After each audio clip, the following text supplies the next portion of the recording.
Committee will be in order, and I want to thank each of you for being here this afternoon. Without objection, we're going to go ahead and move forward with the hearing today with the knowledge that there is a general call to arms or to order downstairs for the intelligence briefing that's taking place with most members, and so we're going to proceed with knowledge from Mrs. Slaughter that she will provide a member here in a few minutes. Today we are gathered together to begin the consideration of two bills, H.R. 1960, the National Defense Authorization Act for fiscal year 2014, and H.R. 1256, the Swap Jurisdiction Certainty Act. First, the Rules Committee will consider the National Defense Authorization Act. This NDAA authorizes $552.1 billion in spending for our national defense. In addition to funded armed services, H.R. 1960 ensures adequate level of military preparedness, maintains the current schedule for the drawdown of our forces in Afghanistan, and provides our servicemen and women with a 1.8% pay increase for this next year. I think it's also important to recognize the meaningful steps that this legislation addresses as relates to sexual assault in our military, with appropriate action to ensure such crimes are dealt with immediately and effectively. H.R. 1960 has broad bipartisan support, and I look forward to its passage on the floor. And I really do want to welcome our two guests today, the chairman of the committee and the ranking member. They work well together. I watched a hearing last week that went on till at least I hear 2 in the morning. I checked out at about midnight, but I saw where not only our young chairman of the committee, the gentleman from California, Mr. McKeon, worked well, but also the ranking member, the gentleman from Washington, who cares very deeply not only about the country, but standing up on behalf of the men and women of our military. And I think both sides presented themselves well. And we're delighted that you are before the Rules Committee today. And I would ask both the gentlemen, please feel free to come to the desk without objection. Anything you have in writing will be entered to the record. I would also encourage you to go ahead and feel free to turn on as you get started there, Chairman McKeon, your microphone. Sometimes the acoustics in this room are not as good as at other times, and I welcome both of you. Does the gentleman from Florida have any remarks he would wish to make on behalf of the minority? Thank you very much, and I appreciate the gentleman. We'll go ahead and do that. At this time, the gentleman, chairman of the committee, is recognized. Thank you, Chairman Sessions. Ranking Member Hastings, thank you for meeting to consider H.R. 1960, National Defense Authorization Act for 2014. In particular, I'd like to thank my ranking member, Adam Smith. We've had, what have we done this now, 3 times? Yes. And it gets better each time. We had a great markup. We did go till a little after 2 o'clock the other day, but it was full debate. There are things we can disagree on, but we don't have to be disagreeable. And he set a great tone for the debate, and we've had a good time working together. I also like to thank our members for their professionalism and demonstrating once again that support for the troops is our highest priority for our committee and one of the highest priorities in Congress. I've always been proud of the process we used to build this legislation. For several years now, the committee's maintained the most transparent process in Congress for national security legislation. Our mark was made available to the public days before our committee vote, exceeding the House requirement. Likewise, all of our markup sessions were open to the public and video was streamed live. In addition to our transparency, we've maintained our ban on earmarks. Not that I support that, but I follow the rules. In the interest of time and look forward to your questions, I'll provide only a small summary of the overall bill. As the chairman said, our bill authorized $552.1 billion for national defense, an additional $85.8 billion for the war, consistent with the House budget. It provides our warfighters and their families with the care and support they need, deserve, and have earned. It ensures that America's forces are ready and capable enough to face threats with resolve while protecting them from the unacceptable risk of sexual assault. It provides our warfighters with resources and authorities they need to win the war in Afghanistan and to pressure al-Qaeda and its affiliates. We've made controlling costs a top priority. However, the mark guards against achieving false short-term savings at the expense of vital long-term strategic capabilities. The bill also continues investments and oversight for key systems while preserving our capacity to meet future challenges. There are many details and specifics we can get into, but let me assure you that the bill has already been thoroughly vetted in committee and enjoys bipartisan support. There were 169 amendments adopted, 88 offered by the HASC Democrats and 81 by HASC Republicans. The measure passed by committee on a vote of 59-2. With that said, I look forward to a robust debate on the House floor this week, and I respectfully request that this committee issue an appropriately structured rule for this legislation which enables robust debate on national security matters and allows for the enforcement of the House ban on earmarks. I mentioned as we met as a committee before we went into markup that I wanted to try to make it a little shorter if we could. What we shaved, 5-10 minutes off? Yeah. But, sometimes, as has been said, everything has been said, but not everybody has said it. Actually, there were several members that I don't think said a word the whole night, but some said many, and some issues were debated over and over. I think as you go through and take the amendments that are presented, if we can make sure we have a full debate, but we just don't have to cover some of the subjects several times, probably would be very expeditious. Anyway, thank you for the opportunity to testify here this afternoon.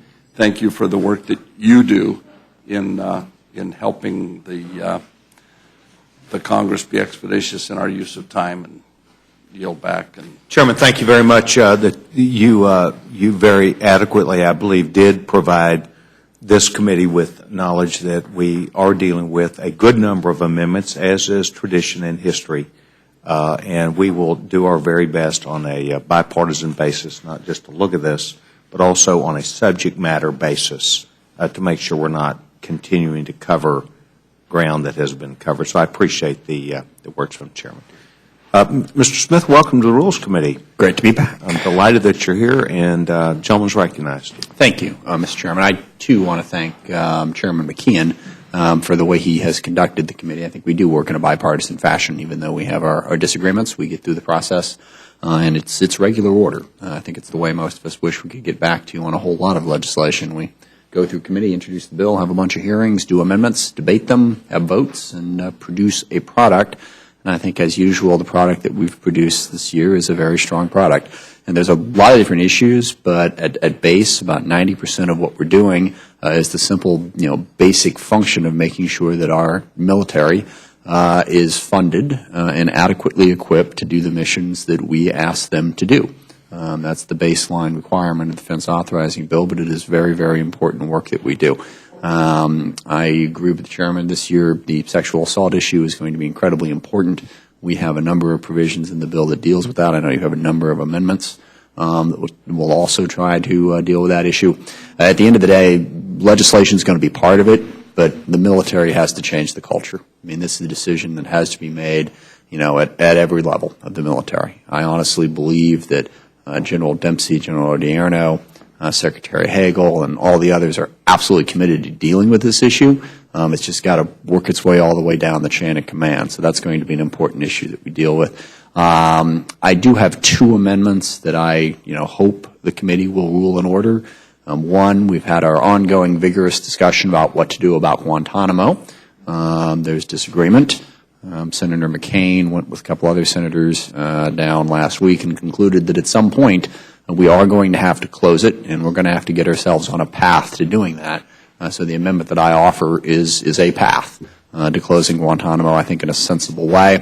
And the second one is an amendment I had last year on the indefinite detention issue. Americans right now, with all the NSA revelations, are very sensitive to the power of the executive branch. One of those powers continues to be to declare anyone in the U.S. a enemy combatant and to indefinitely detain them without the normal due process. I don't think that's the power the executive needs. Again, this year I have an amendment that would eliminate that power of the executive.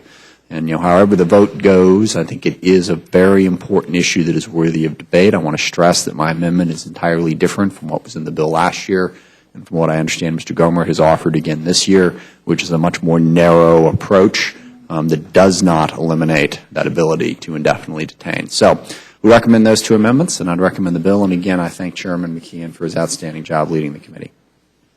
Mr. Smith, thank you very much, and once again, both of you in your ability to work with each other, I think is a model.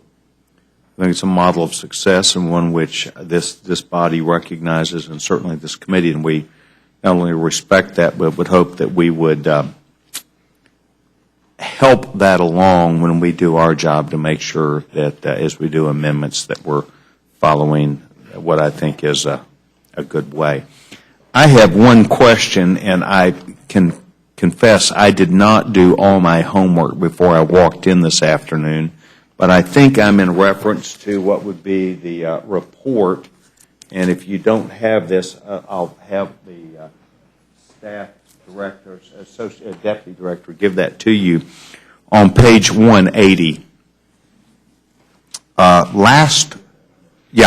Well, it's on page 180 in case we move it around here.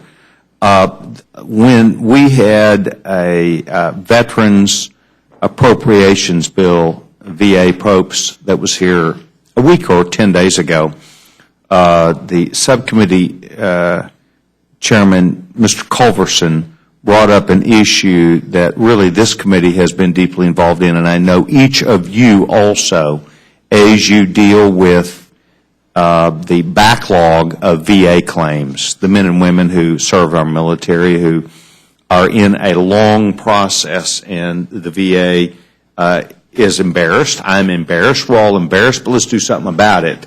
And one of the things which came to light, which I was not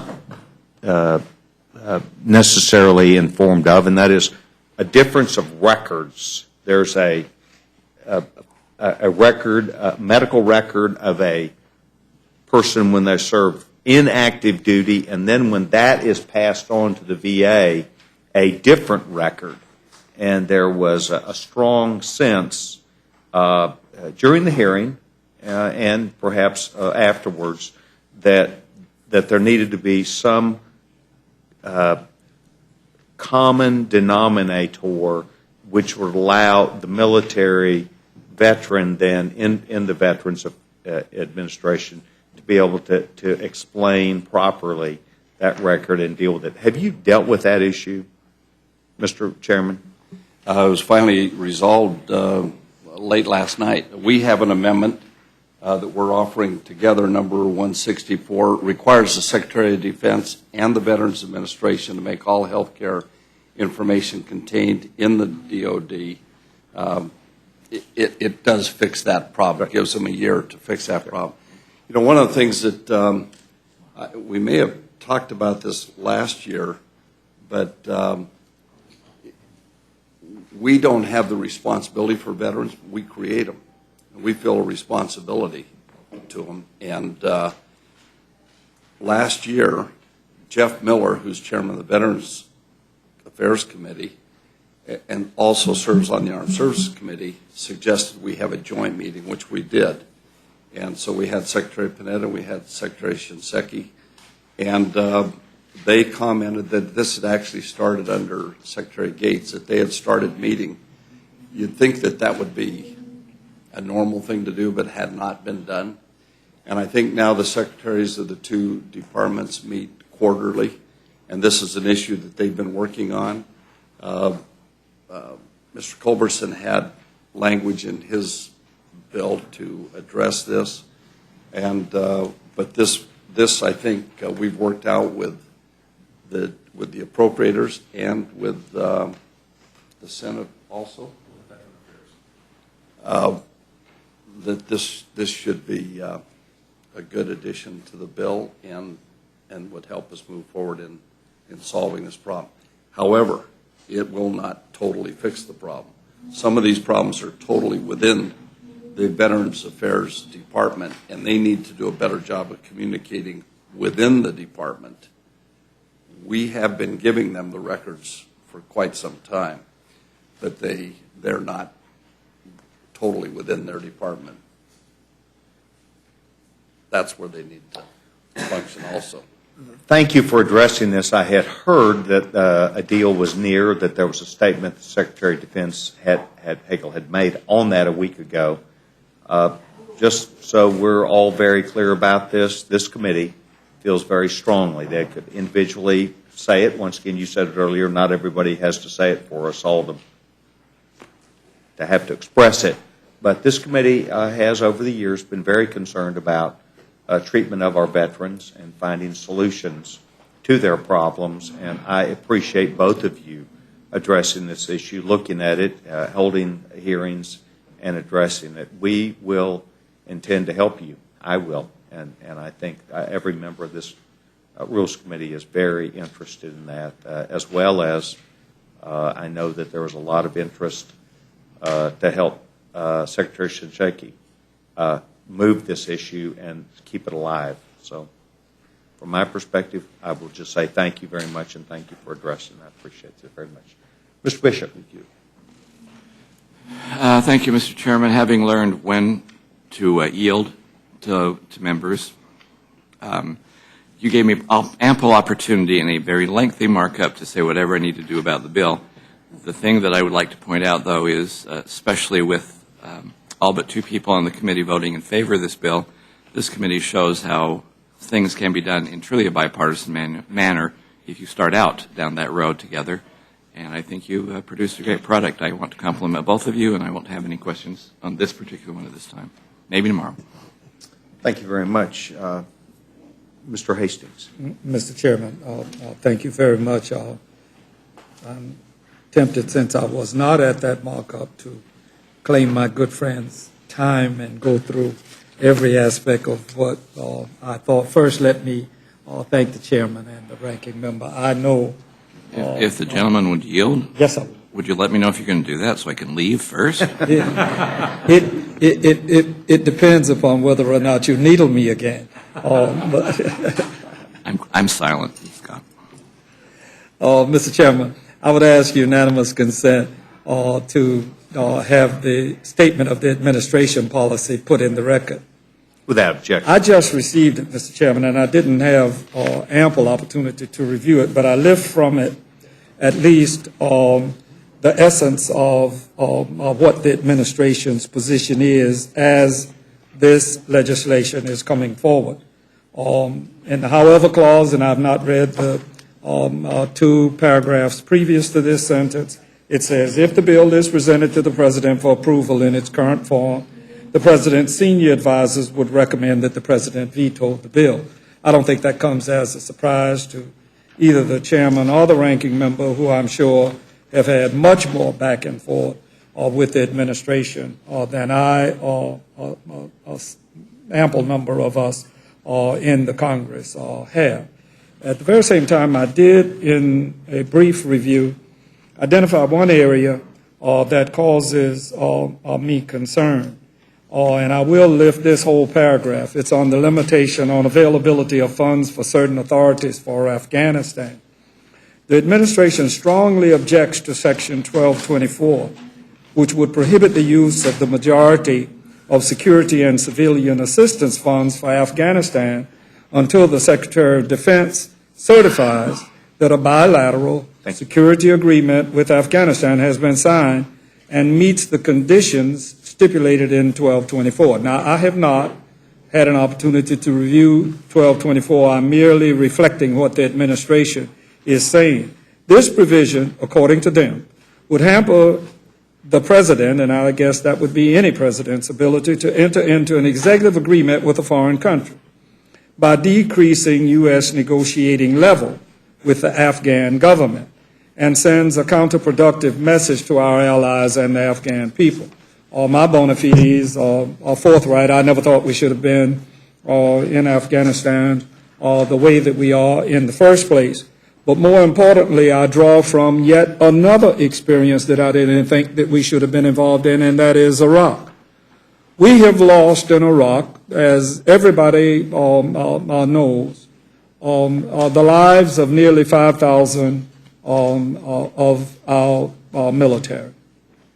We have spent, that the American public believes, and I have reason to believe that it is slightly more, at least $1 trillion of treasure of the United States in Iraq.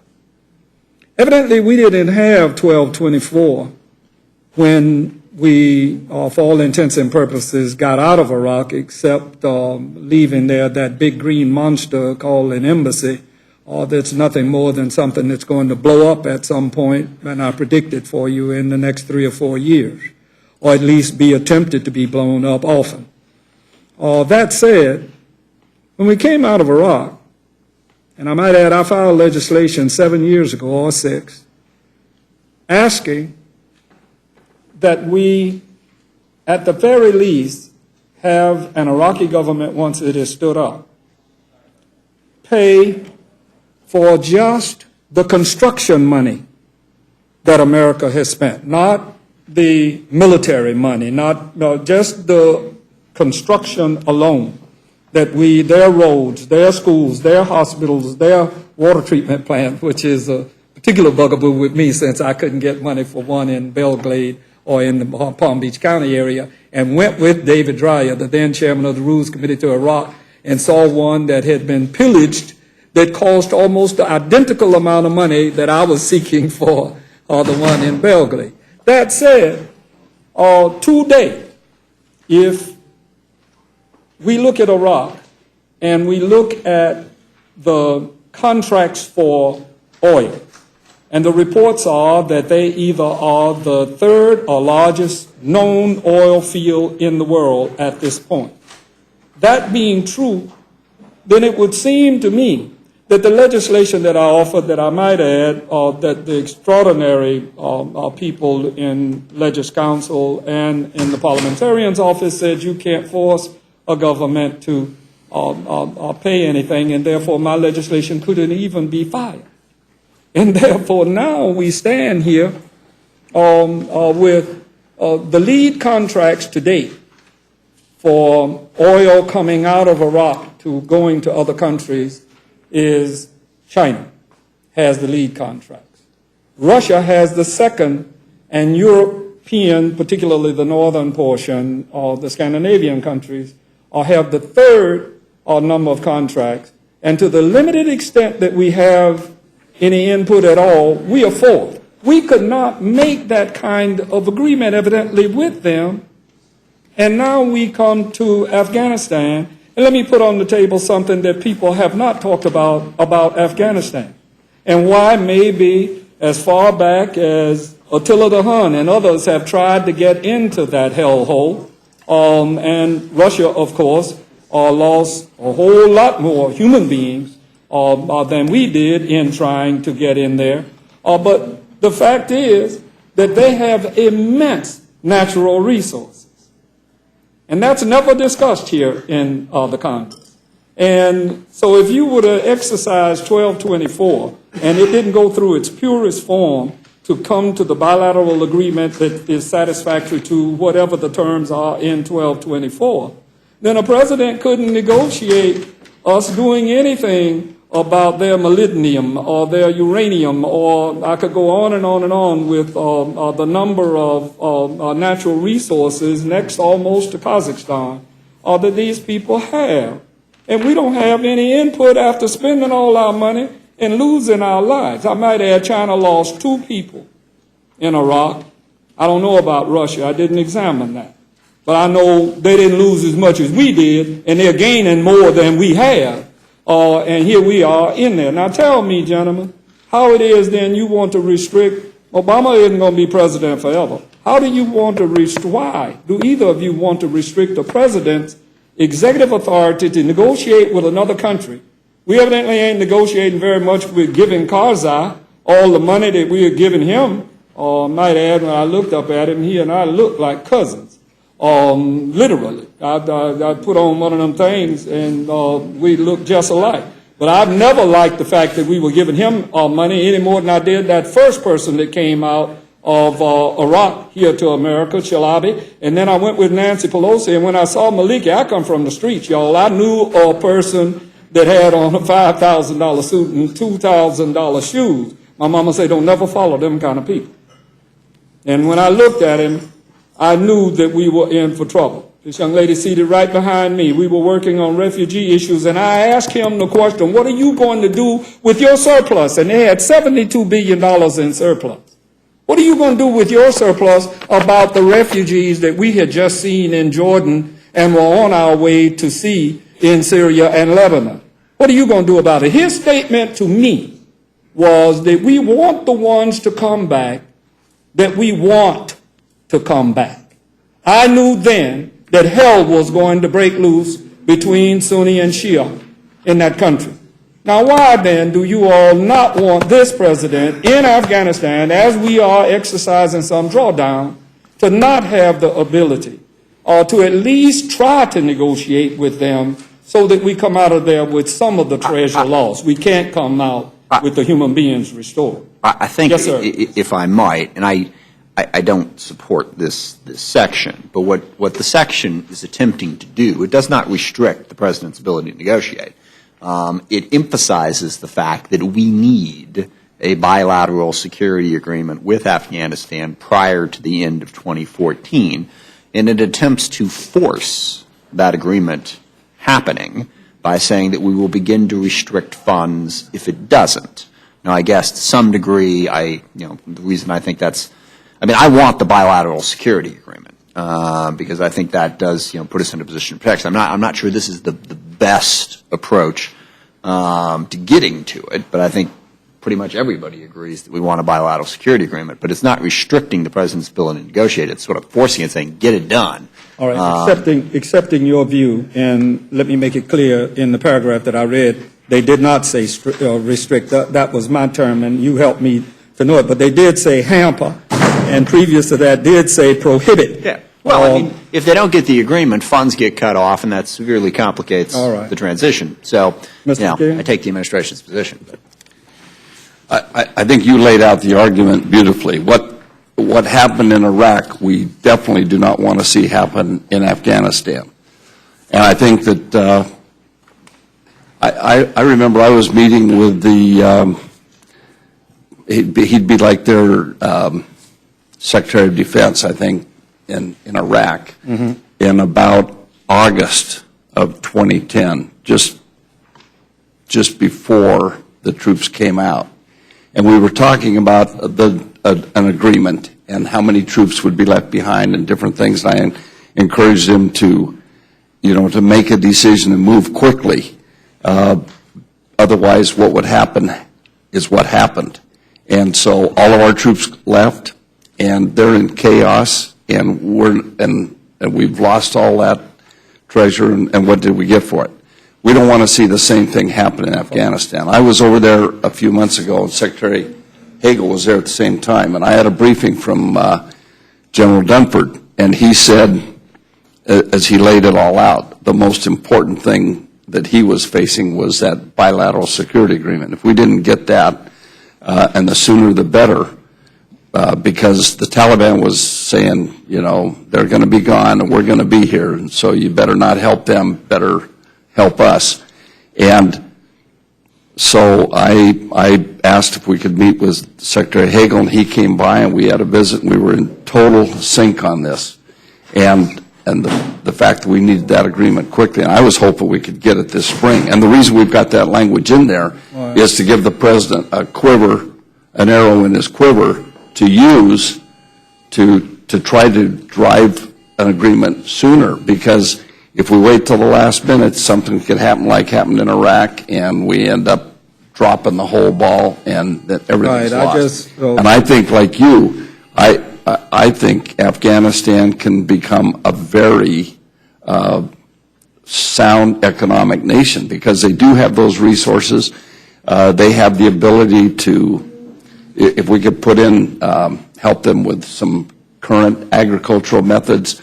You know, as you fly over the country, you see these little plots of ground, and they're doing what they can to eke out a living. But if they could bring a little new technology there, things that we could help them with, if we could bring enough security to the land. So that's the whole purpose, is to drive that agreement. And I know I've talked to Secretary, and he told me the President has, just a few weeks ago, had called Karzai trying to get him to move. The whole purpose of that is to help facilitate and give the President some leverage to let him know. I told Secretary Hagel, you know, we don't want them to think that they need us more than we need them, and they can drag this out to use a bargaining tool against us. So that was the purpose. Both of you bring clarity to the question that I put.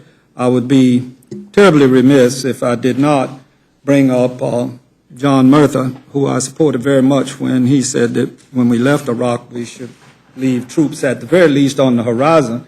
And even though I never served on the Armed Services Committee, and the two of you did, Ike Skelton worked with me just to try to find out how many enduring bases we had in Iraq. And we had 14. It took me 2 years to learn that. And I thought, particularly because I could envision that there were going to be, I didn't see any Arab Spring coming, but I've been in and out of the Middle East enough to know that there were going to be additional problems, and particularly with Iran and their relationship with the Shia in Iraq. That said, I felt very strongly that we should leave at least 2 or 3 enduring bases to have lift capability for when other incidents occurred, that are in many respects occurring now. Count Syria, if you will, and Iran real soon. That said, Mr. Chairman, I have immense respect for you and the ranking member, and I don't mean that in any way to be patronizing. But you have had, Mr. Chairman, the exacting responsibility of 2 very powerful committees, as are all, quite frankly, and chairing both, and that is the Education Committee and the Defense Committee. Now we come to this legislation where you are the chair, and we are offering up $52 billion, more than the Senate or the President and or the Ryan budget have, or at least the Budget Act as we know it. I stand to be corrected. I'll get back. I won't get back to that because of time. But I want to ask you, in this same room, I didn't sense that $52 billion in education was something that you would throw down for. I take the flip side of where we are in this country. And if I could take $26 billion of that and put it in education in this country, I would much rather than spend $26 billion in the military. And let me tell you why.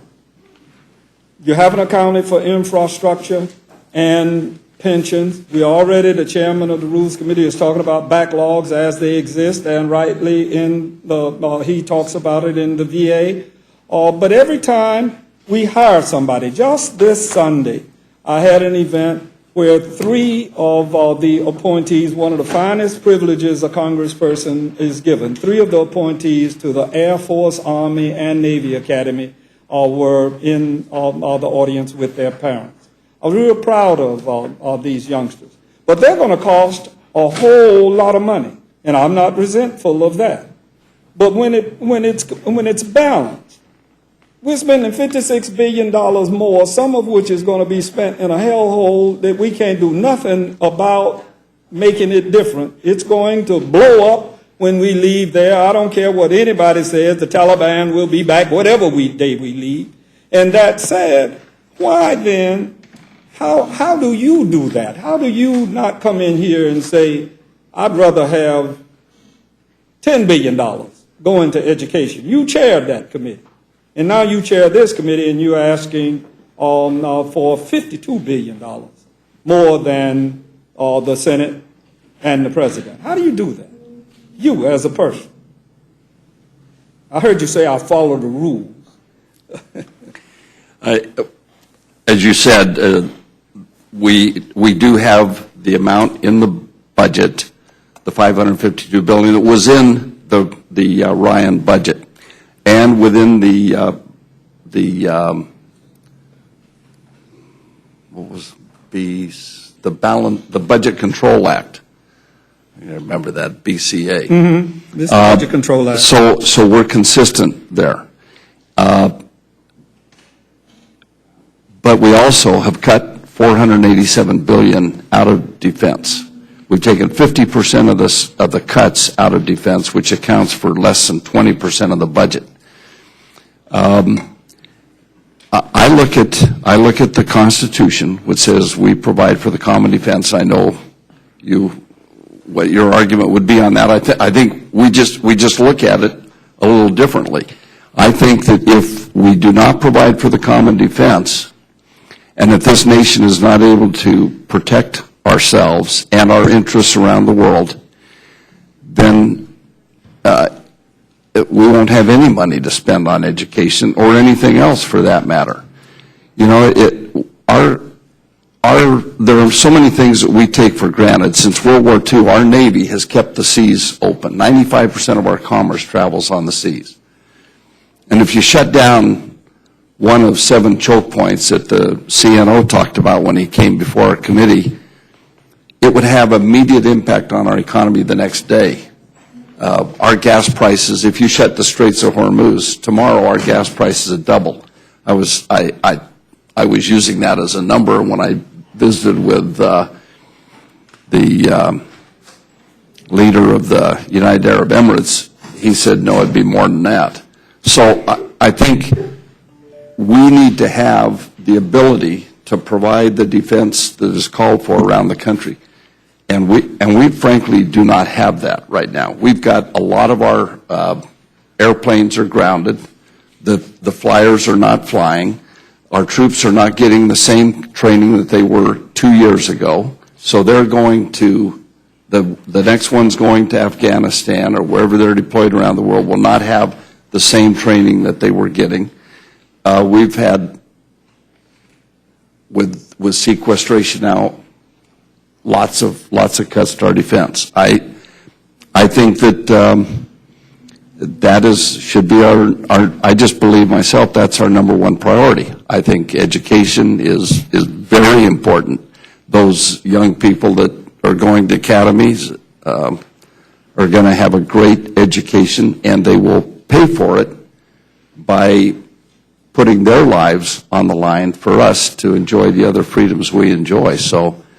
Well, Mr. Chairman, I appreciate very much your position, and you're correct. We do see that provision of the Constitution. I see it in one sense as you do, and in another, I see it that causes me in a 10:30 p.m. last night discussion with the superintendent of education in one of the counties that I represent. And our discussion turned to capital needs and the fact that schools are being closed. And then watching television last night and see Philadelphia is closing 23 of its schools that costs saves $400 million.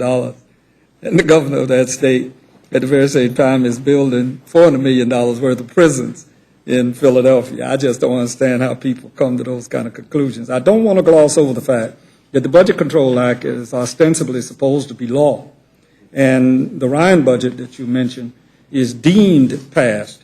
And I think it's going to require certain spending caps on both defense and non-defense programs. And therefore, somehow or another, through some manipulation, if your legislation were to become law, we would have to, I believe, amend the Budget Control Act. But, Mr. Chairman, you've been generous with your time. There's much more that I would like, and I appreciate the fact that my good friend did not leave. I hope I edified him in some respects. I thank the gentleman for his comments, and yes, school teacher too.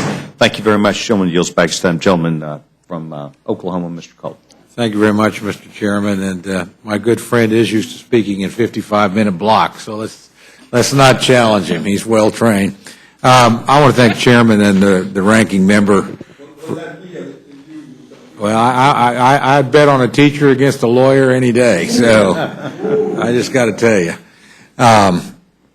First of all, thank you both for being here, and I almost feel like an alum of your committee because the first 6 years I was in Congress, I had the privilege of serving and now sit on the Defense Appropriations Subcommittee, so get to continue to work in a different capacity on these issues. But your committee, in a bipartisan way, at least throughout my time in Congress, has really, I think, set the standard on working openly and well across partisan lines, even in areas where there were real disagreements. Those markups were always spirited and interesting, and I always wondered how in the world you could go through this and walk out with a 62-2 kind of vote, but you do, and the debate is usually awfully high quality, and members really take that job seriously. So I don't have a lot of questions. I just want to thank you both for what you do. You probably presented one of the bills that we'll see a lot of bipartisanship on. We'll have a healthy debate over amendments, I'm sure. We always do. There will be a lot of them. There always are.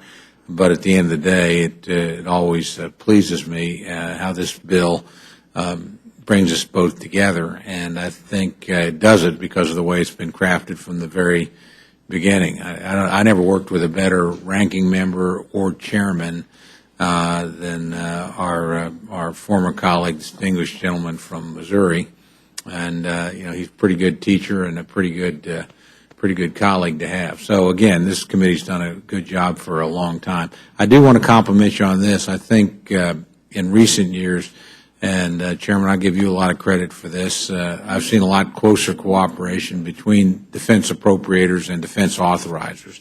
And I don't think they were ever at odds. I just think you guys are talking and working across that divide a lot more. We had some occasionally sharp conflicts with the Defense Appropriations Subcommittee when I was on the authorizing committee. I don't call that any of those kind of things have happened in recent years. And again, I give both of you great deal of credit for that. So with that, again, I have no questions. We're going to have a healthy debate, but always good to see my friends here. Yield back, Mr. Chairman. Thank you very much, Mr. Chairman. Mr. Polis.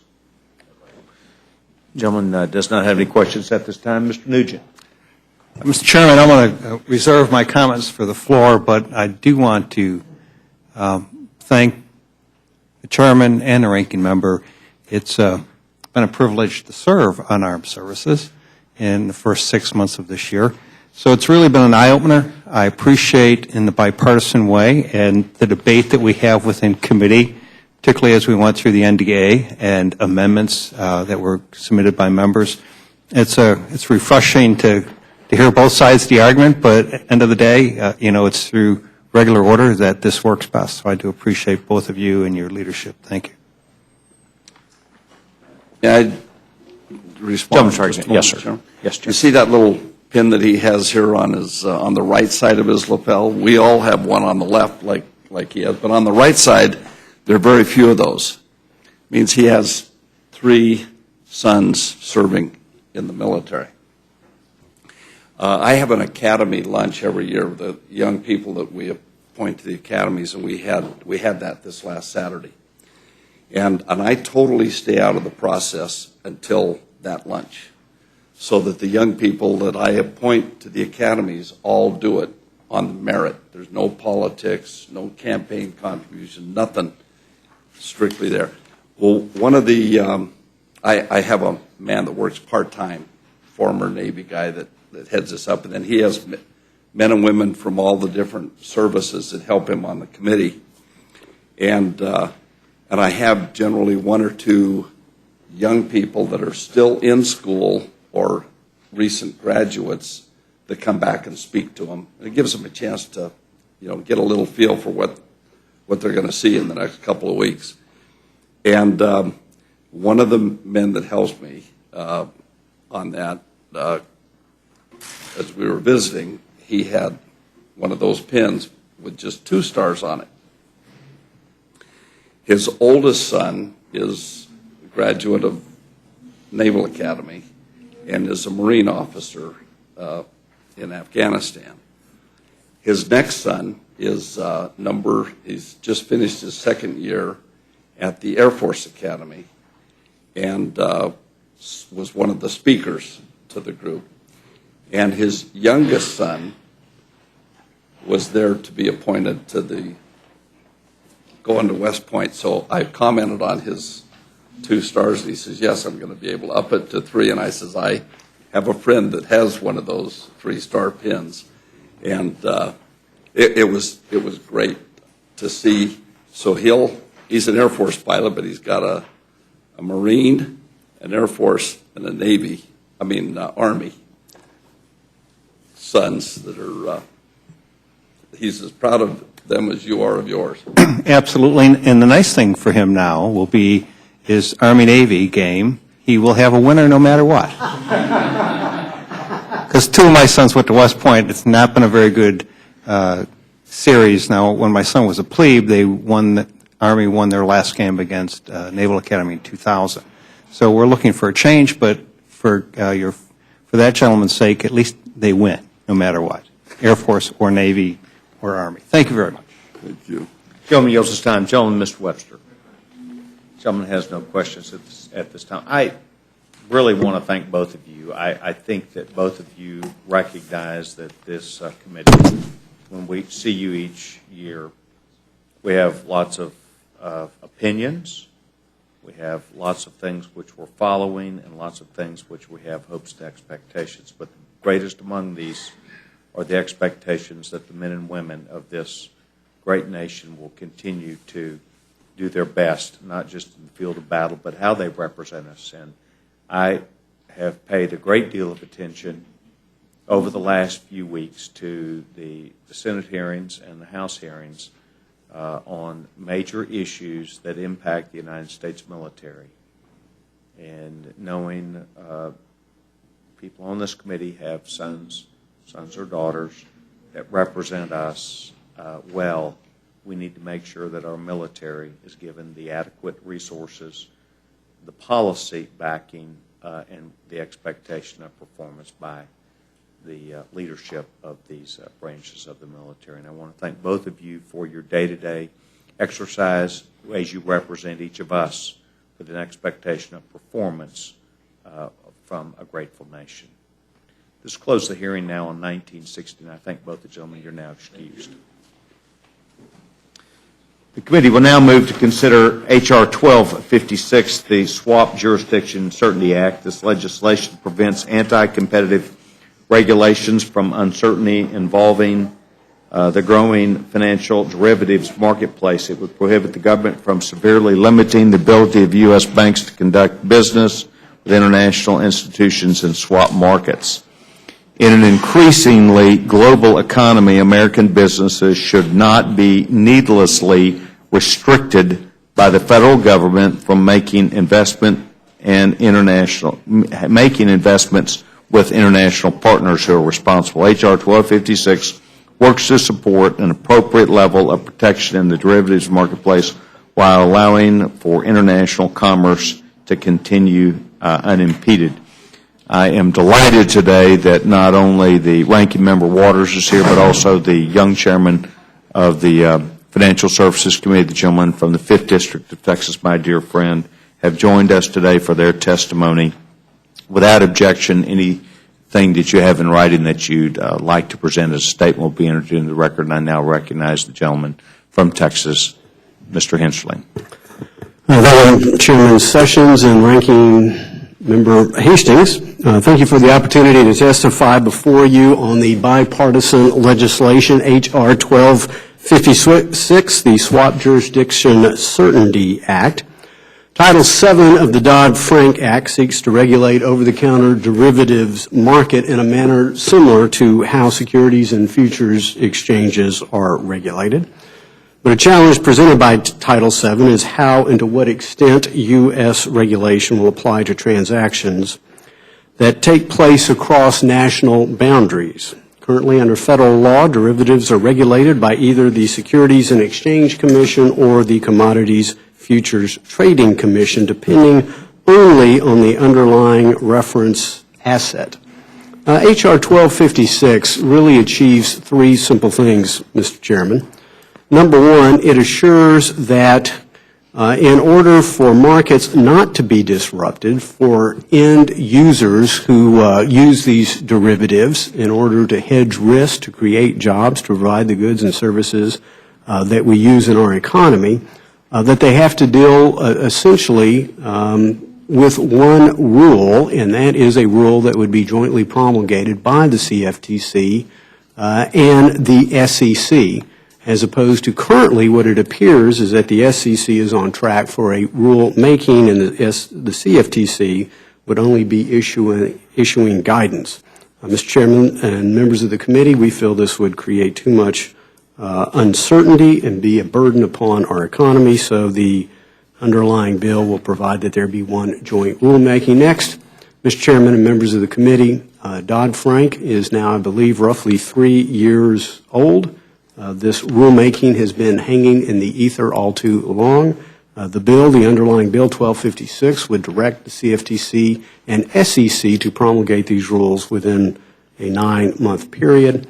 Last but not least, in order not to interrupt the markets, there is a presumption embedded in 1256 that the 9 largest swap markets have broadly equivalent regimes to that of the U.S., although the SEC and CFTC is totally within their discretion to rule otherwise, but we will start with that presumption so that ultimately end users are not denied access to these markets unwillingly, thus either causing them not to hedge or raising the cost of their hedges, again, ultimately hurting our economy and hurting job growth in America. Again, Mr. Chairman, members of the committee, this was a bipartisan bill.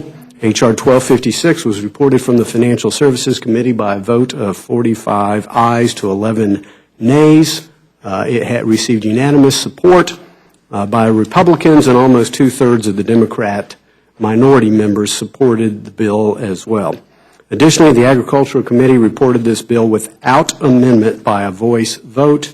I am hopeful for a similar outcome in the House so that our regulators understand Congress's overwhelming support for uniform rulemaking under Title VII of Dodd-Frank, and I welcome the committee's questions and yield back my time. Mr. Chairman, thank you very much. It's a delight to have your ranking member with you today. Obviously, the Financial Services Committee, of which I served on many, many years ago, I understood well the kind of leadership and membership of the committee, and obviously having Ms. Waters here as the ranking member is an asset to not only the ability that you have to work together, but having someone with a long-time respect for the financial industry and the American people, including consumers, and that balance that needs to be done. And we're delighted that you are here today and the gentlewoman's recognized.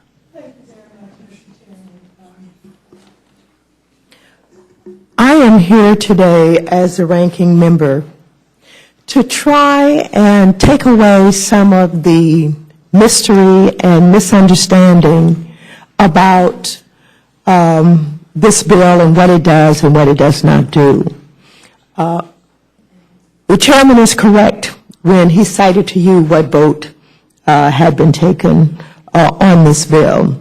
One of the things that I have discovered when we deal with SEC and CFTC, particularly when we're talking about derivatives and swaps, that there is a lot of misunderstanding. And the more we debate these bills, the more our members have an opportunity to really understand what this trading is all about and how it impacts on our economy, and whether or not it places us in a position of having to bail out some of the banks who get involved with the kind of trading that puts us all at risk. And so I'm going to try and demystify that some. This country has been through a terrible financial crisis. Part of the reason for this is that we allowed our banks and financial institutions to place unregulated bets on mortgage-backed securities. Remember AIG? What did AIG do? It made a really large bet that the mortgage market would go up, and it lost. And the taxpayer was in the position of having to bail it out.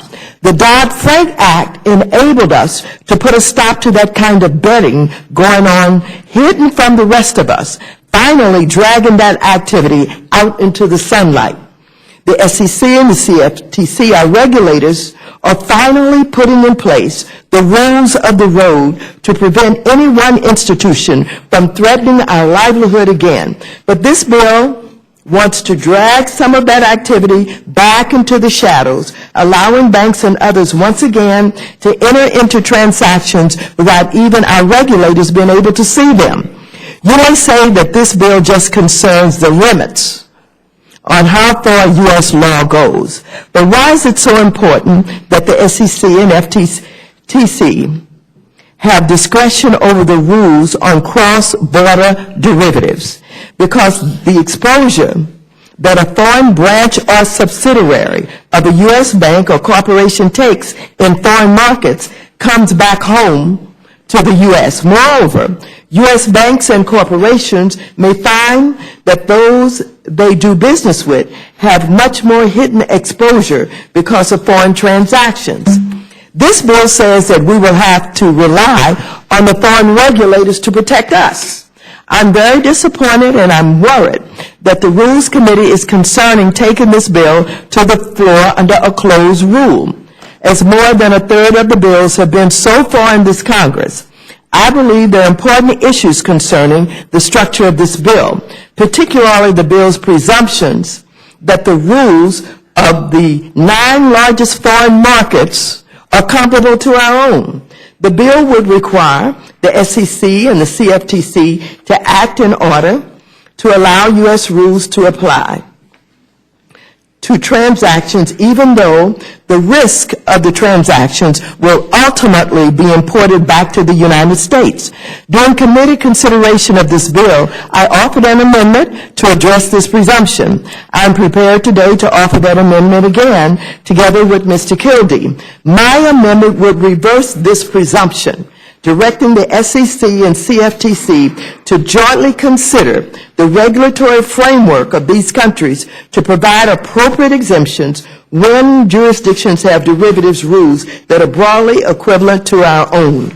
My amendment would also allow market participants to appeal to the regulators to provide relief to specific jurisdictions, effectively allowing prioritization of the agency's efforts. These are very important issues that the committee essentially is avoiding by having a closed rule.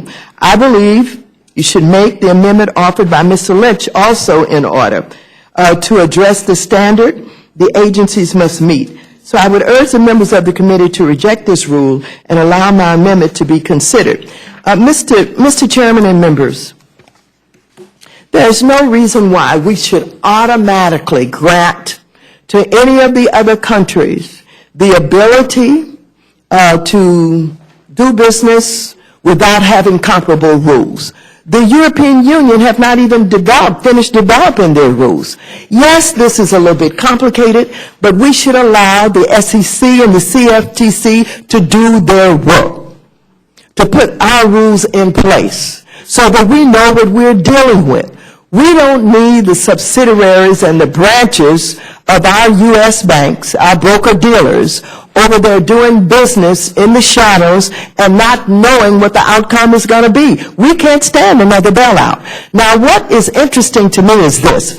We have both Democrats and Republicans talking about too big to fail and what we should do to rein in the banks, etc. But we allow these derivatives rules to go unchallenged and have people representing that somehow we're not going to be as competitive if we don't let the banks have their way.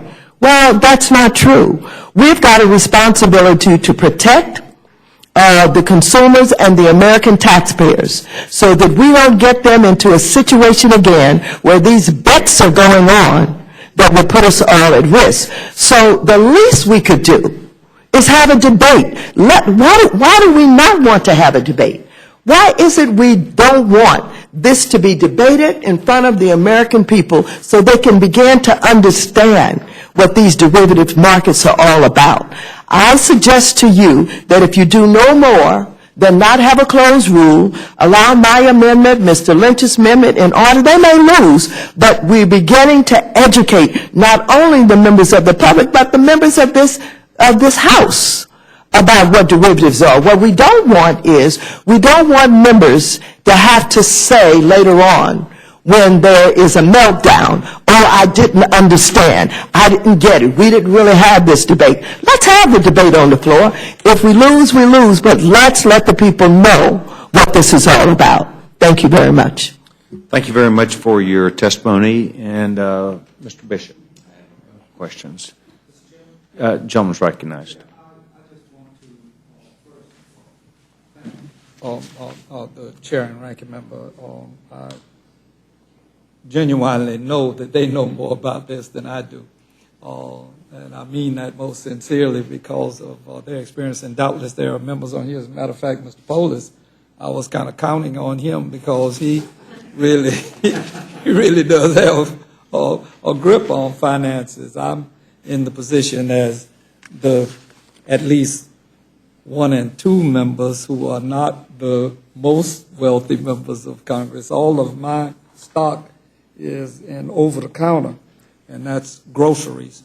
And I don't have a clear understanding of all of this, but what I do have an understanding of is giving 9 countries an exemption.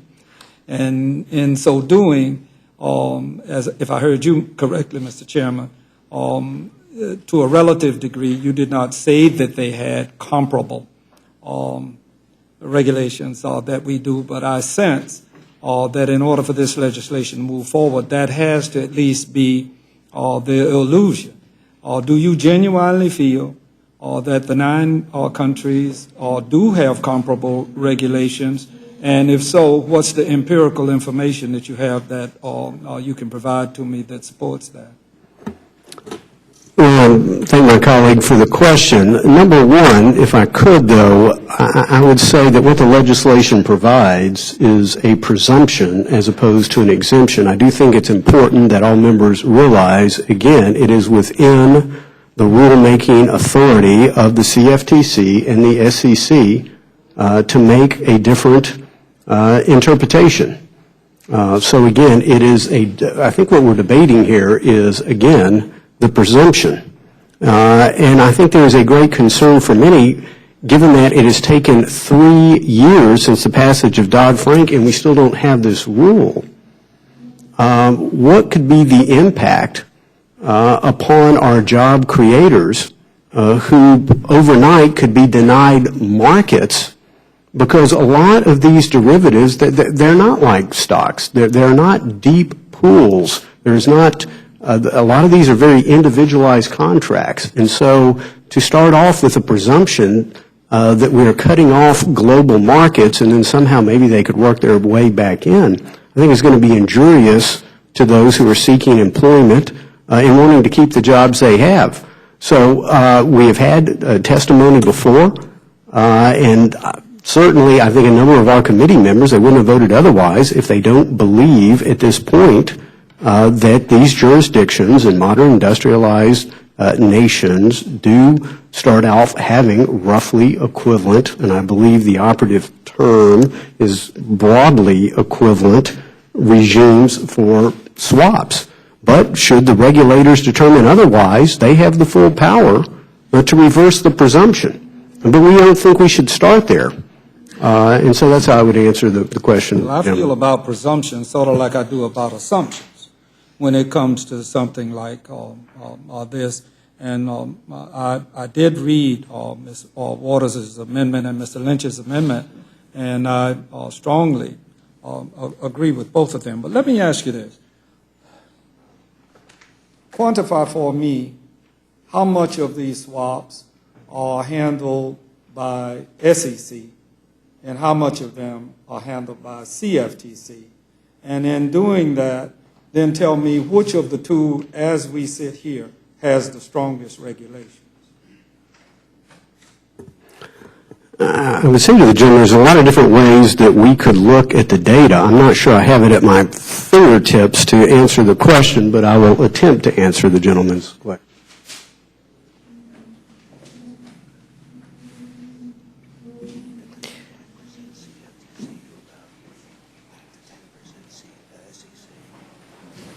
I've been informed by my trusty staff that it's roughly 90% CFTC, roughly 10% SEC.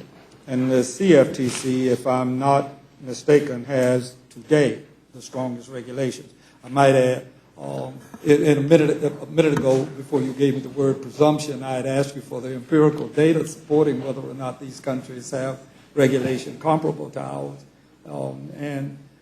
I borrow again from Ms. Waters' testimony the fact that the European Union has not even come to the point of discussing their regulations. It's troubling, particularly in light of the fact that there are people like me that think that the cause, and I said this in a meeting last week with the chairman, I don't think that the big collapse and the distress that we find ourselves in as a result of that came about for any other reason other than, the greatest of the reasons was the money mongers who are very capable of undertaking derivatives, hedge funds, junk bonds, and as we speak, one of the things that they're doing is creating new instruments. I learned the other day, having made a mess in the subprime market, now to go back in and make money on the mess that they made. I can't understand that, and I don't want to. I admire you all on financial services, but for the life of me, I don't get it. I just don't. Give me some understanding about why you would want now to have the one that handles the least number of swaps, and not the one that has the strongest regulations, to change that and force them back, as Ms. Waters says, into, I like the term, the shadows, because that's where they've been operating and beating this country up all over the place. That's my view, Mr. Ansari. Well, I'd say to my colleague, number one, there's a lot to unpack there, but in the essence of talking about the strongest regulation, I would say the challenge with respect to the CFTC is that they are not engaged in a rule-making. They are engaged in offering guidance, and if you want to talk about something that is in the shadows, I would say guidance kind of hovers about the shadows. And after 3 years, the vast majority of the committee, 100% of the Republicans, almost 2/3 of the Democrats on our committee decided it's time to make a rule here, not guidance floating in the ether, and nor should there be two different regimes. And again, these are very important to a lot of large employers and, frankly, small farmers in my district and the 5th District of Texas ultimately rely upon these derivatives. And to overnight say that we are going to, and again, we've been waiting for years, not days, not weeks, months, years. At some point, it's time to actually promulgate a rule and not guidance, and we're one of the few regimes who has both an SEC and CFTC-like authority, and it is confusing. We ought to believe that there ought to be one unified rule. Discretion still remains among the regulators. Let me ask Ms. Waters her response to it. Yes, first of all, I think it's important to know that CFTC regulates more than 90% of the swaps markets. H.R. 1256 would weaken the authority we gave the CFTC in Dodd-Frank, which exceeds the SEC's authority to regulate cross-border swaps. The effect would be to weaken the CFTC's rule, even though they are the primary regulator of swaps. The other thing that I'm concerned about is, in an effort to weaken Dodd-Frank, what we find is any number of attempts to tie them up in the courts. And we believe that, if this bill becomes law, it preempts the regulators, CFTC and SEC, and it would give a presumption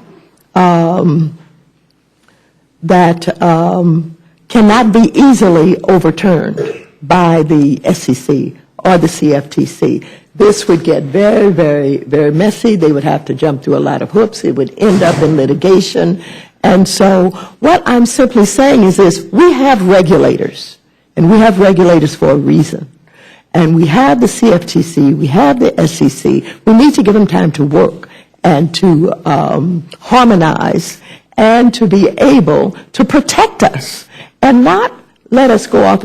They can't tell you exactly who these 9 countries are, because they have to determine, how much of the swaps markets they have. And so we're sitting here talking about a presumption to markets that we don't even know will be one of the 9. We don't know who these 9 are at this particular point in time. So I would suggest to you, again, that this is not something you want in a closed rule. Why? Why would we want a closed rule on this?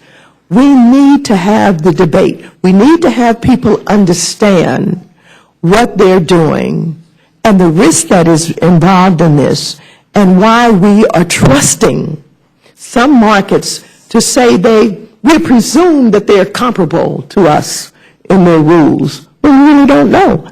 Give them time to work them out. As I said, the European Union have not worked out their rules. They may come up with what is comparable. We may need to work with them a little bit more, but we need to not rush this. We need to give our regulators time, and we need to be sure that we're not putting our country at risk to have to bail out the broker-dealers or the big banks again. One thing I'm absolutely certain of, and I have great respect for Mr. Hensoling's ability in this area, and he struck a chord with me when he talked about small farmers, because I too represent them, and I have had many of them bring this issue to the fore in the congressional district that I serve.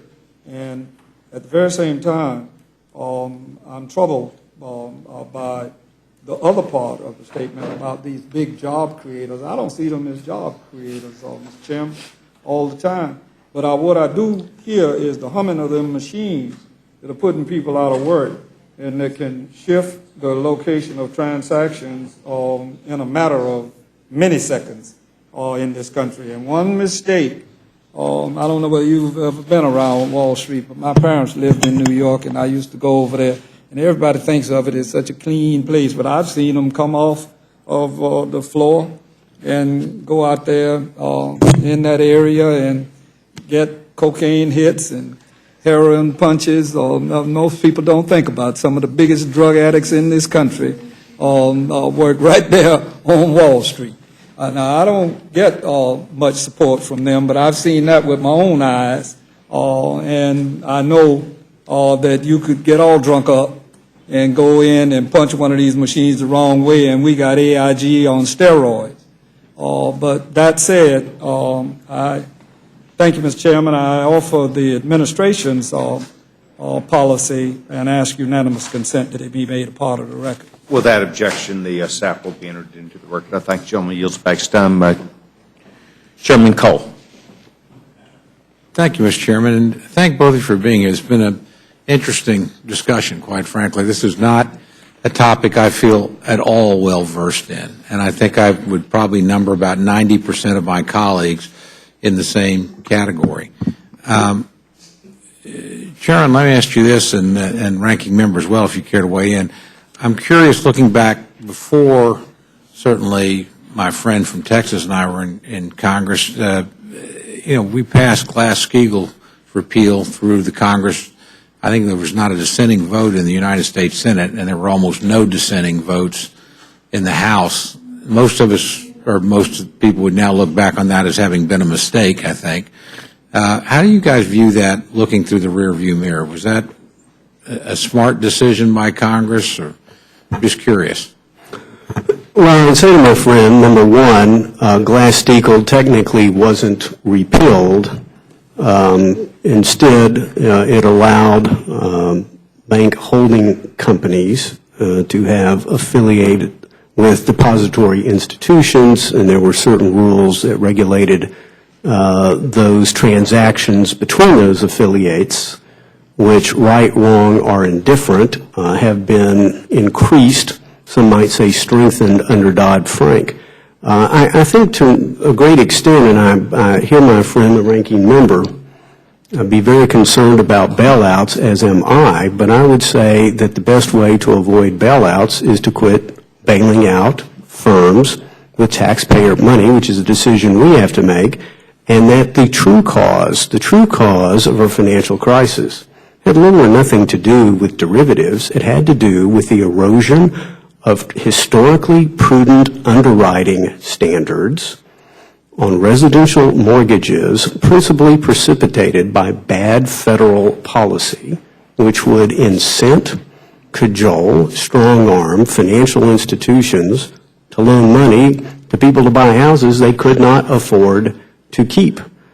And so thusly, the lion's share of these troubled mortgages ended up either being owned or insured by what were either de facto or de jure federal institutions. So number one, we have to look at what the true cause of the crisis was. And I hear gentleman, Mr. Hastings, talk about what goes on Wall Street. You know, I'm a fifth-generation Texan. I don't spend a whole lot of time in the Big Apple, so I certainly have not observed what this gentleman has, but I think the essence of the argument is that Wall Street greed caused this crisis. What I know about Wall Street, I'm not sure there was ever a time that there wasn't greed on Wall Street. So what was different? What was different is something called the affordable housing goals of our government-sponsored enterprises that did exactly what I said it did, along with an accommodative monetary policy that inflated a housing bubble. So to answer your question, listen, it's something that could be re-examined, but the epicenter of the crisis has everything to do with the erosion of historically prudent underwriting standards, which went through like a tidal wave over the entirety of our economy. And very few were immune to ultimately what that damage was. Well, I voted no on Glass-Steagall repeal for a lot of Weren't reasons. many of you. Look pretty smart in retrospect, I would say. Let me go back and respond or make comments about the subprime meltdown that was just described by Mr. Henselin, who basically said that financial institutions were forced to give mortgages to people who could not afford them. I always cringe when I hear that because it does not take into consideration all of the exotic products that were created to entice people to sign on the dotted line. And most people didn't know what the heck they were signing on, including lawyers, members of Congress, and others who got involved with some of these exotic products. Why would the banking industry have no documentation loans, not even knowing if the person that they are getting to sign had the ability to repay? Why did we have these loans, these mortgages that reset in 6 months, 12 months? Why did we have teaser loans, no down payment? All of these creative, exotic products were created to entice people to sign on the dotted line for mortgages that were packaged, and they were sold off to Wall Street, who invested in these bundles that they didn't even know what was in them.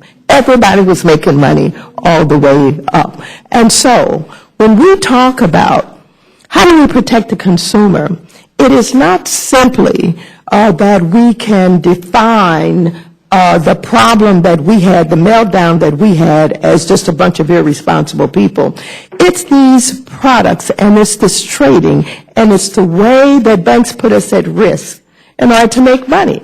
You cannot separate this derivatives and swaps trading from the problems that are created that you eventually feel right on Main Street.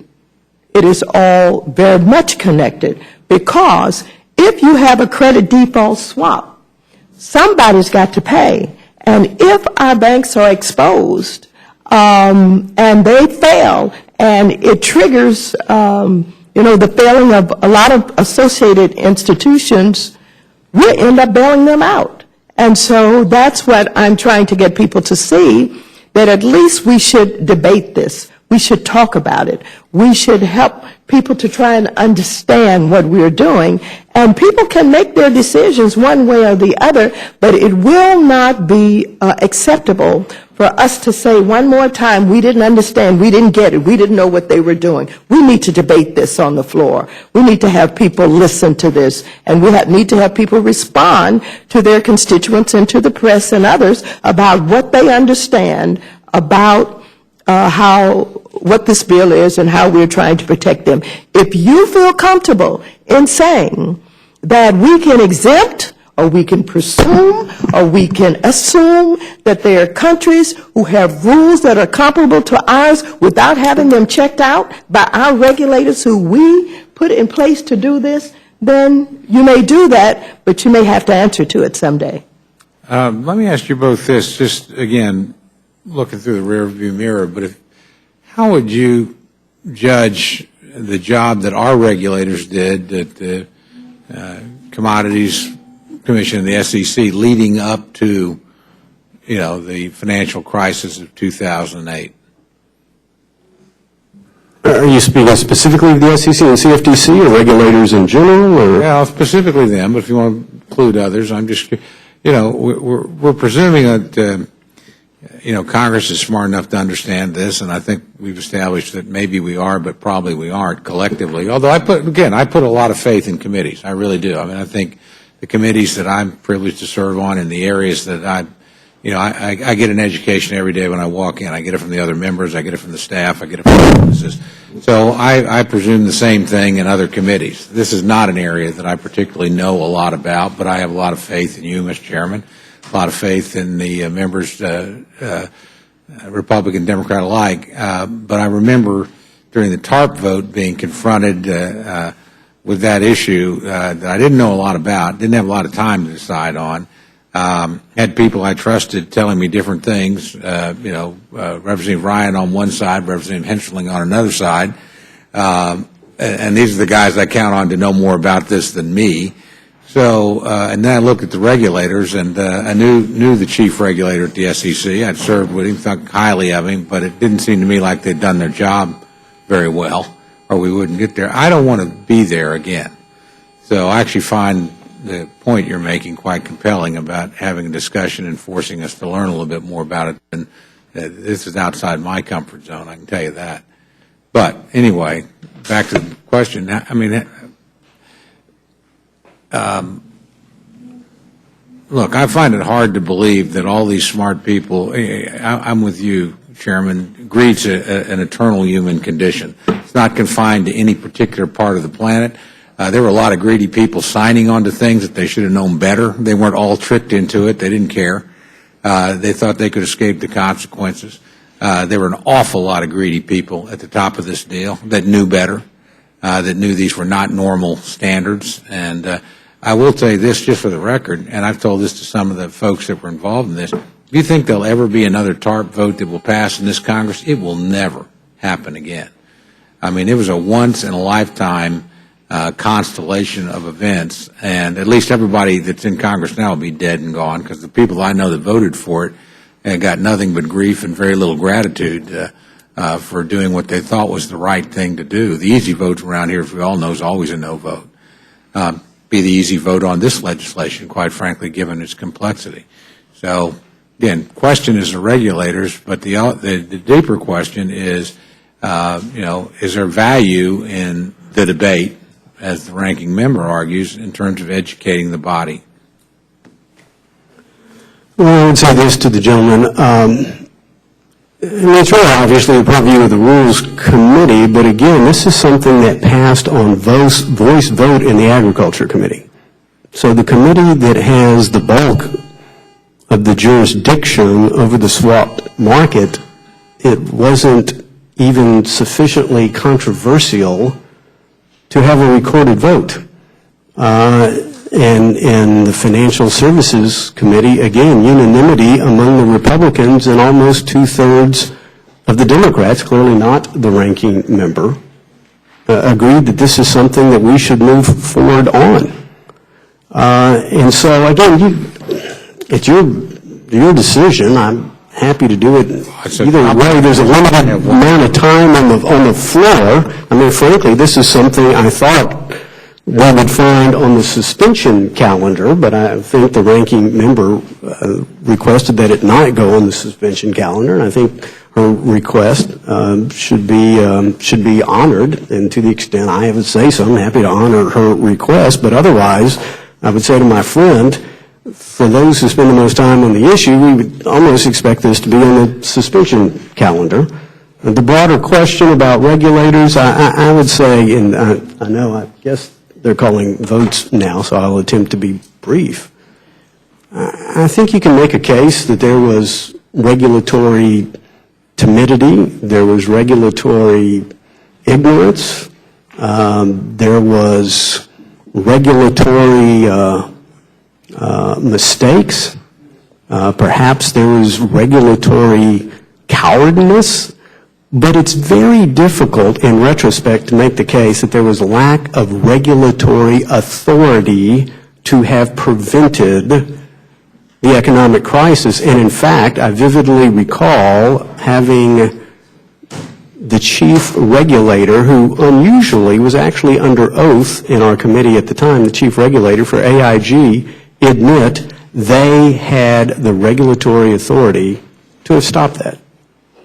And instead, we ended up with, and we don't have time to debate the relative merits of Dodd-Frank, but it's adding, lack of regulatory authority was not the cause of the crisis. Maybe regulatory competence, maybe regulatory something else, but not lack of regulatory authority. And if we had more time, I think I could walk you through chapter and verse. And in fact, regulators were not neutral, and it wasn't just regulators, it was also lawmakers. Anytime that we create essentially a monopoly to securitize the secondary mortgage market, Fannie Mae, Freddie Mac, and then we tell them you have to go out and loan money to people who ordinarily wouldn't qualify so that we can help them buy homes. That's not the American dream. The American dream is not to buy the home, it's to keep the home. And frankly, lawmakers, not just regulators, were guilty of causing hardworking American people to, if you will, roll the dice on something their government incented them to do, and they lost it all by buying homes they could not afford to keep. This is not so much a Wall Street problem as it is a Washington and K Street problem. Well, let me just, if I may, I'll quote Mr. Gensler, who stated that H.R. 1256 and other derivatives bills would be a real reversal that could literally blow a hole in the bottom of Dodd-Frank's derivatives title. Why do we have Dodd-Frank reform? We have Dodd-Frank reform because there was some softness, there were loopholes, there was not the authority that was needed to protect the American public. And so now what we have is, we have this pushback and this resistance to the reforms. Do not want to have reforms to take care of whatever problems there were in any of our regulatory agencies. And so it goes further than that. I have some of my friends on the opposite side of the aisle who, I guess, just in the appropriations for the CFTC had just cut their budgets and cutting budgets of the SEC, despite the fact they have all of this additional work under Dodd-Frank to make sure that we don't have the kind of meltdown that we had before. They are trying to put in place this orderly liquidation authority that would allow them to see what is going on with the big institutions. They have to come up with living wills to show how we liquidate, how we orderly take them out and restructure them so that we don't have, again, the kind of crisis that was created. And so you can't, on the one hand, say that the SEC didn't do its job but then try to keep them from doing their job by denying them the resources that they need to do their job. This march to take away the resources of the SEC and the CFTC simply is to allow the big banks, the big institutions to have their way and not to have this kind of oversight and corrections that are necessary in order to protect the average person. But having said all of that, simply before us today is, do you want to hear more about this? Do you want a debate? Do you want the press and others to take a look at what we're doing and have some say in it so that we unravel this for many members?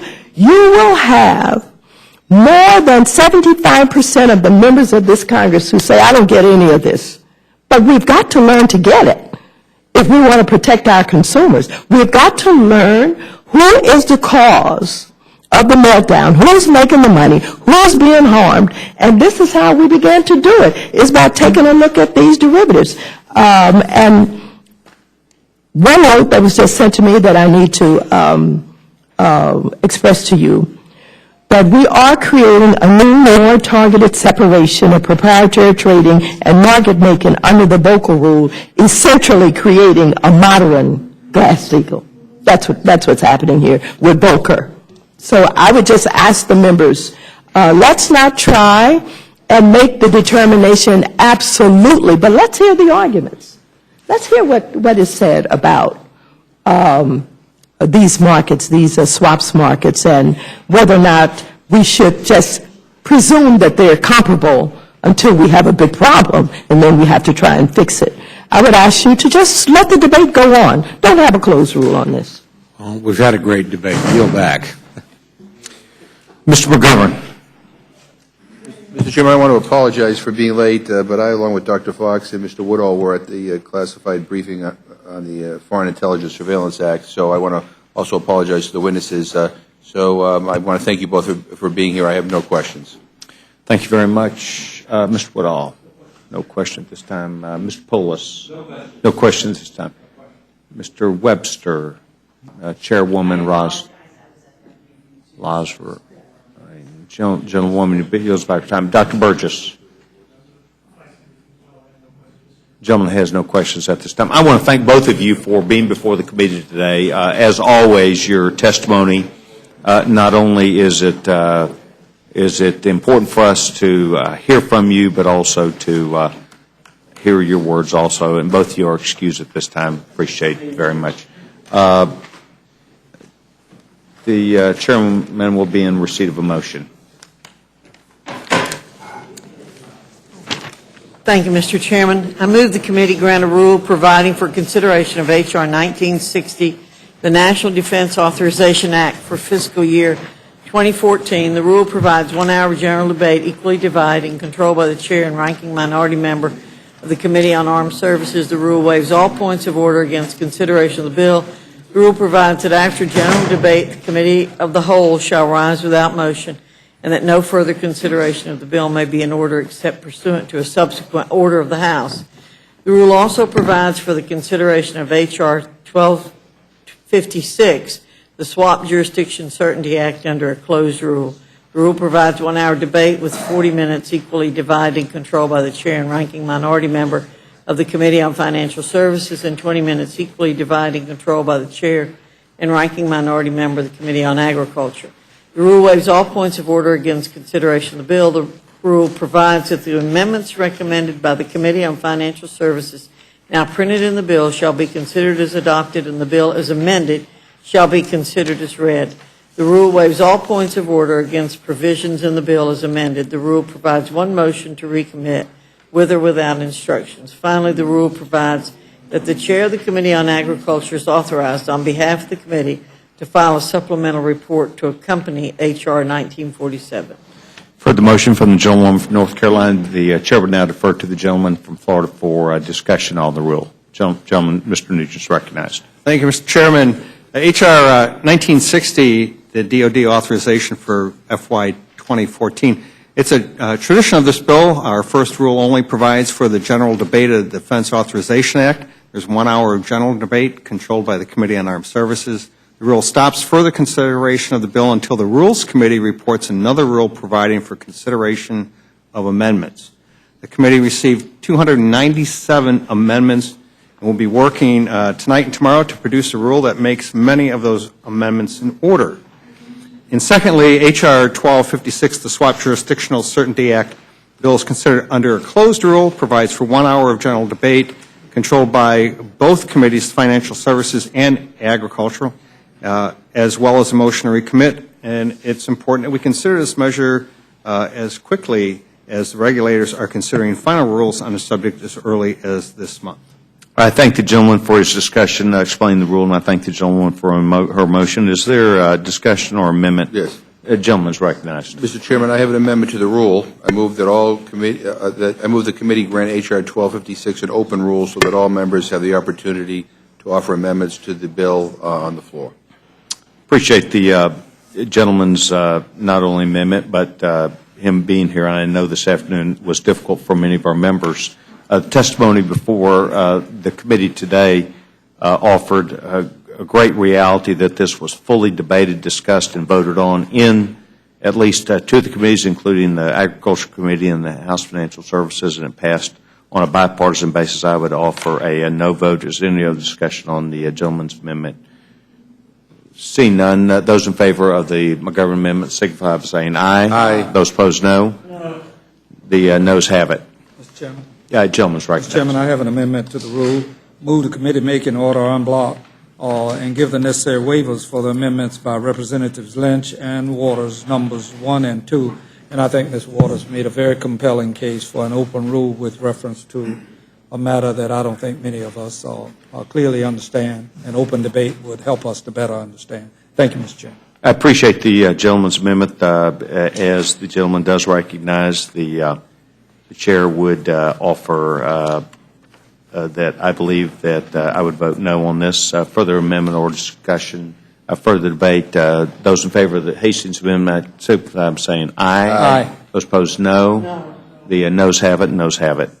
I want to now go to the vote on the motion from the gentlewoman from North Carolina. Those in favor signify by saying aye. Aye. Those opposed, no. No. The ayes have it. The ayes have it.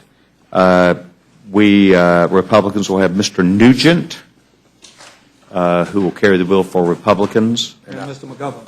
and Mr. McGovern will carry for the Democrats. Please be advised the committee will meet at 2 o'clock tomorrow afternoon to consider amendments to the Defense Authorization Bill. The committee is now done with its business for the day. Thank you.